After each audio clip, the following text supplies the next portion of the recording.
Finally इमुले आफ्नो मुख खोलेको छ। सो हे गाइस, स्वागत छ तपाईलाई आजको नयाँ भिडियोमा। वन पिस च्याप्टर 1149 को स्पोइलर आइसकेको छ र आजको च्याप्टरमा चाहिँ हामीलाई फाइनली इमु छायाबाट बाहिर निक्लेको देखाएको छ। साथै हामीलाई चाहिँ गुनको र ब्रुकको बारेमा के रिलेसन छ भनेर भनेको छ। आजको च्याप्टर चाहिँ धेरै नै खतरा छ र आजको यो भिडियोमा चाहिँ यो च्याप्टरको बारेमा सब थोक कुरा हुनेछ। सो भिडियोलाई स्टार्ट गर्नुभन्दा अगाडि च्यानललाई सब्स्क्राइब गर्न नबिर्सनु होला। च्याप्टरको अफिसियल टाइटल चाहिँ 1 सेकेन्ड हो, जसमा ओडाले चाहिँ यसको पछाडि केही त केही कुरा लुकाएकै होला र च्याप्टर पढ्ने बेलामा चाहिँ हामीले यसको बारेमा थाहा पाउनेछौँ। च्याप्टरको कभर पेजमा चाहिँ हामीलाई चाहिँ स्ट्रोयाटहरू चाहिँ मेडको क्याफेमा देखाउँछ, जसमा लुफी, बनी र लिलिथ चाहिँ मेडको लुगा लगाएको हुन्छ र यो च्याप्टरमा चाहिँ पहिलाको जस्तो यो माटोको स्टोरी किन नदेखाएको हो खोइ। च्याप्टरको स्टार्टिङ चाहिँ पहिला के बाटो हुन्छ, जसमा हामीलाई चाहिँ समर र गाइबानको फाइट देखाउँछ, जसमा गाइबानले चाहिँ समरलाई इजिली हराइदिन्छ र उसको बडीको चाहिँ टुक्रा टुक्रा पारिदिन्छ। मैले चाहिँ पहिलाको भिडियोमा भनेकै थिएँ गाइबानले चाहिँ समरलाई अट्याक गर्नको लागि आफ्नो एक्समा चाहिँ हाकी युज गरेको छ, त्यसैले समरले चाहिँ रिजेनेरेट गर्न नसकेको हो।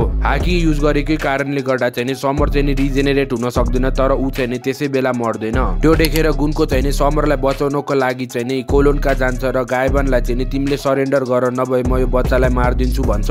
गुनकोले चाहिँ गाइबानले सरेन्डर गरेको देखेर गाइबानलाई चाहिँ छातीमा खन्जन हानेर उसलाई चाहिँ रुखबाट खसाइदिन्छ। हामीलाई चाहिँ ब्रुकको फ्ल्यासब्याक देखाउँछ, जसमा ब्रुकले चाहिँ गुनकोलाई पाइरेट हुनुभन्दा अगाडि नै चिनेको थियो। त्यसैले पहिलाको च्याप्टरमा चाहिँ गुनकोले चाहिँ ब्रुकलाई तिमीले मेरो लागि सधैँ गीत गाउने छौ भनेको होला। हामीलाई चाहिँ प्रेजेन्ट टाइममा देखाउँछ, जसमा गुनकोले चाहिँ आफ्नो माइन्डको कन्ट्रोल रिगेन गरिसकेको हुन्छ र ब्रुकलाई बचाउन खोज्छ। त्यसको मतलब गुनको र ब्रुकको बीचमा केही त केही सम्बन्ध हुने नै पर्छ। त्यसै बेला चाहिँ इमु देखाउँछ, जसमा उसले चाहिँ गुनको माइन्डलाई फेरि कन्ट्रोल गर्छ र इमु चाहिँ रिसाएको हुन्छ, किनकि होली नाइटले चाहिँ यो काम गर्नको लागि धेरै टाइम लगाइरहेका छन्। हामीलाई चाहिँ होली ल्यान्डमा देखाउँछ, जसमा त्यहाँ चाहिँ अट्याक भएको हुन्छ र आगो बल्दै थियो।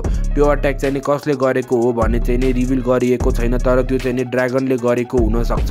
तर ड्रागन पनि राम्रो मान्छे हो र उसले चाहिँ किन आगो लगाउने जस्तो काम गर्ला।